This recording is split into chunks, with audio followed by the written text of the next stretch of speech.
Hello everyone, welcome back to my channel. तो आज से हम न्यू सीरीज स्टार्ट कर रहे हैं इंडियन कॉन्स्टिट्यूशन, जिसमें हम कंप्लीट कॉन्स्टिट्यूशन कवर करेंगे through handwritten notes. So let's start.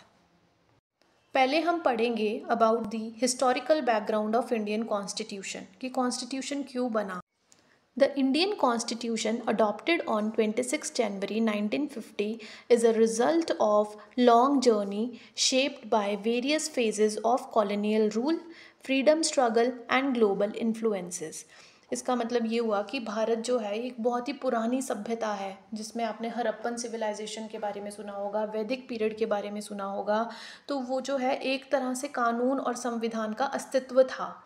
तो तभी से जो है कानून हमारा लागू होने शुरू हो गया था। संविधान हमारा कहीं ना कहीं जो है वो पास्ट से ही बना है। ठीक है। तो कंपनी रूल क्या कहती है? कंपनी रूल कब आई थी? 1757 से 1858 में। तो British east India company took control of large parts of India after the battle of Plassey 1757। Plassey के युद्ध के बाद, बैटल ऑफ प्लासी के युद्ध के बाद ही ब्रिटिश ईस्ट इंडिया कंपनी ने कुछ पार्ट्स में अपना कंट्रोल जो है पूरा लेना शुरू कर दिया था। The British parliament began regulating the company's activity in India through various laws. These act plays a significant role in laying the foundation of British rule in India. ठीक है। तो इसमें क्या है, 1757 के बाद ब्रिटिशर्स ने भारत पर अपना जो है राज जमाना शुरू कर दिया था। ब्रिटिश ईस्ट इंडिया कंपनी ने भारत में कई तरह के कानून लेकर आए थे। उनका मकसद ये था कि अपने फ़ायदे के लिए भारत पर जो है वो पूरा कंट्रोल रखना है। अब है regulating act 1773, first to regulate East India company's administration, making it accountable to the British parliament. It created the position of governor general of Bengal. जब रेगुलेटिंग एक्ट आया था तो गवर्नर जनरल ऑफ बंगाल की पोजीशन भी क्रिएट कर दी थी। तो 1773 का जो रेगुलेटिंग एक्ट है, ये पहला कानून था जो ब्रिटिश पार्लियामेंट ने इंडिया में ईस्ट इंडिया कंपनी को कंट्रोल करने के लिए पास किया था। तो इससे क्या था, इंडिया में एडमिनिस्ट्रेशन को कंट्रोल करने का नया तरीका जो है वो ढूंढ रहे थे कि कैसे हमने इंडिया के एडमिनिस्ट्रेशन को कंट्रोल करना है। ठीक है। अब नेक्स्ट हम पढ़ेंगे पिट्स इंडिया एक्ट। अब हम पढ़ेंगे पिट्स इंडिया एक्ट 1784।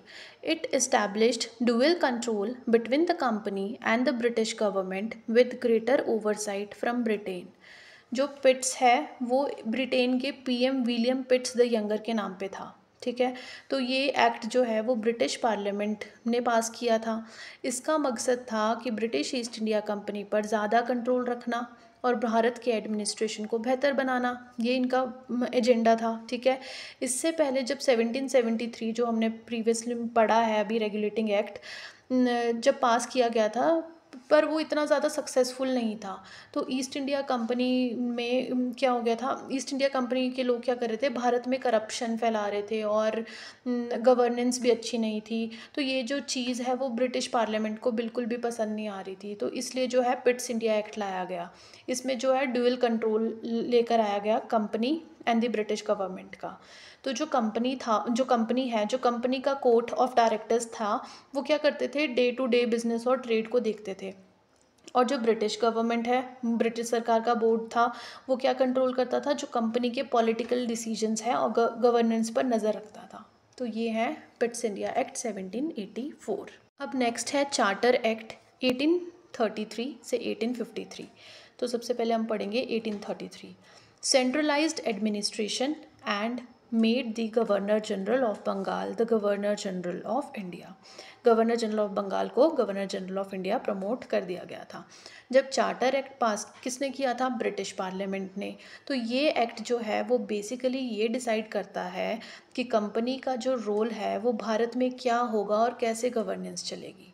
ठीक है। तो 1833 में जब ईस्ट इंडिया कंपनी के सारे राइट्स ख़त्म कर दिए गए थे, ब्रिटिश ईस्ट इंडिया कंपनी के जो राइट्स है वो बिल्कुल ख़त्म कर दिए थे, और तो गवर्नर जनरल ऑफ बंगाल को गवर्नर जनरल ऑफ इंडिया भी प्रमोट कर दिया गया था। नेक्स्ट है 1853। It introduces competitive examination of civil services, भी नया जो है इंट्रोड्यूस कर रहा था इन्होंने। तो 1853 में कंपनी का जो पावर है वो टेम्परेरी बना दिया गया था। जैसे पहले होता था ना कि 20 साल के लिए है, पर अब नहीं होगा ऐसा। अब जो है वो टेम्परेरी इन्होंने एक्सटेंड किया था, मतलब वो कभी भी जो है पावर जो है वो हटा सकते थे। परमानेंट नहीं थी वो पावर, कभी भी ख़त्म कर सकते थे पावर को। तो सिविल सर्विसेज के एग्ज़ाम को लॉन्च किया था, जिसमें इन्होंने इंडियंस भी जो है एग्ज़ाम दे सकते थे, लेकिन जो एग्ज़ाम है वो लंदन में होता था, जिससे इंडियंस के लिए एग्ज़ाम देना मुश्किल था। ठीक है, नेक्स्ट हम पढ़ेंगे क्राउन रूल। ये कब आया था? 1858 और 1947 में। After the revolt of 1857, first war of Indian independence, the British government took direct control of India and the East India company. अब ब्रिटिश सरकार ने पूरा कंट्रोल ले लिया था इंडिया पे और ईस्ट इंडिया कंपनी पे भी। This marked the beginning of crown rule. Important legislation during this period set the stage of India's constitutional development. तो 1858 में क्या हुआ था? जब 1858 गवर्नमेंट ऑफ इंडिया एक्ट आया था, जो हम नेक्स्ट पेज पे पढ़ेंगे। अब है government of India act 1858। This act transferred administrative power from the East India company to British crown. अब जो पावर है वो किससे ट्रांसफ़र होगी? ईस्ट इंडिया कंपनी से ब्रिटिश क्राउन, मतलब ब्रिटिश सरकार के पास चली गई थी। It created the post of viceroy who represented the British monarch in India. मतलब ये है कि जब 1857 के युद्ध के बाद जो ब्रिटिशर्स है वो उनकी जो पावर है वो ट्रांसफ़र हो गई थी ईस्ट इंडिया कंपनी के बाद ब्रिटिश क्राउन को। तो जो अब इससे पहले कंपनी का राज था, लेकिन अब से जो ब्रिटिश सरकार का है वो सीधा हुक्म चलेगा। ये बोलता है गवर्नमेंट ऑफ इंडिया एक्ट 1858। अब है Indian council act 1861। This act allowed Indian members to be included in law making process through nomination. तो जब ये एक्ट आया था तो ब्रिटिश सरकार को ये समझ में आ गया था कि भारत के एडमिनिस्ट्रेशन में अब सुधार लाने की ज़रूरत है, तो इसीलिए ये एक्ट पास किया गया था, जिसमें भारत के गवर्नेंस में कुछ बदलाव लेकर आया जा सके। ठीक है, तो भारत के लोगों को क्या था, सरकार ने मतलब कुछ डिसीजंस में शामिल करना शुरू कर दिया था। ये है हमारा इंडियन काउंसिल एक्ट 1861। अब नेक्स्ट है Indian council act 1892। It expanded the number of Indian members in Legislative Council and introduced the concept of indirect elections for the first time. अब जब ये एक्ट आया था, 1892 का एक्ट आया था, तो इसमें भारत में जो लेजिस्लेटिव काउंसिल थी और बड़ा बनाया गया। इंडियन को काउंसिल में नॉमिनेट करना शुरू कर दिया, शामिल करना शुरू कर दिया, बजट पर चर्चा करने लग गए, और जो इंडियंस को है वो सरकार से सीधा सवाल पूछने की का मतलब परमिशन मिल गई थी, अधिकार मिल गया था एक तरीके से। ठीक है, नेक्स्ट है Morley Minto reform 1909। Lord Morley और लॉर्ड मिंटो को मिलाकर बनाए ये मॉर्ले मिंटो रिफॉर्म्स। ठीक है, introduced separate electoral for Muslims and expanded legislative council. उन्होंने सेपरेट इलेक्टोरल्स बना दिए ताकि जो मुस्लिम लोग हैं, मुस्लिम कम्युनिटी है, वो अलग से वोट दे सके।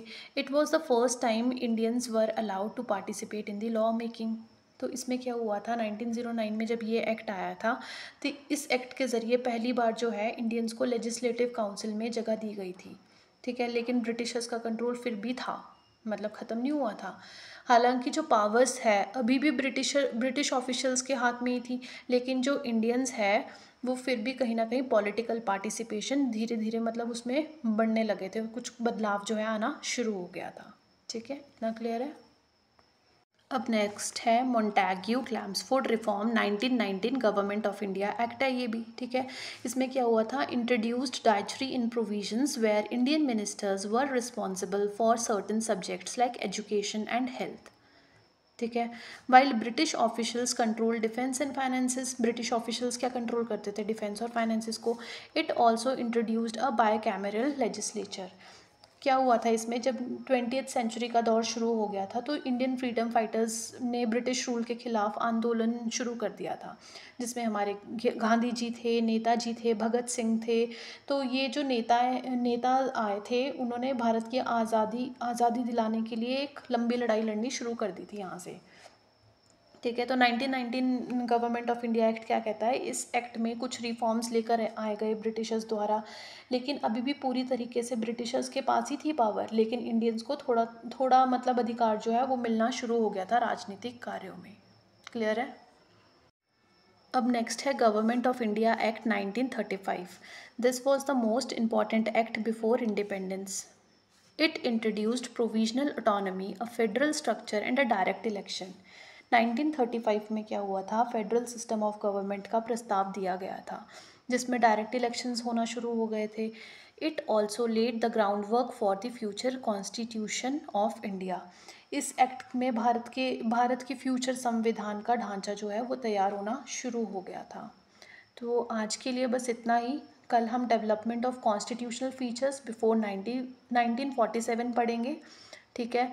अगर आपको वीडियो अच्छी लगी हो तो please don't forget to like, share और subscribe my channel for more such videos. Thank you.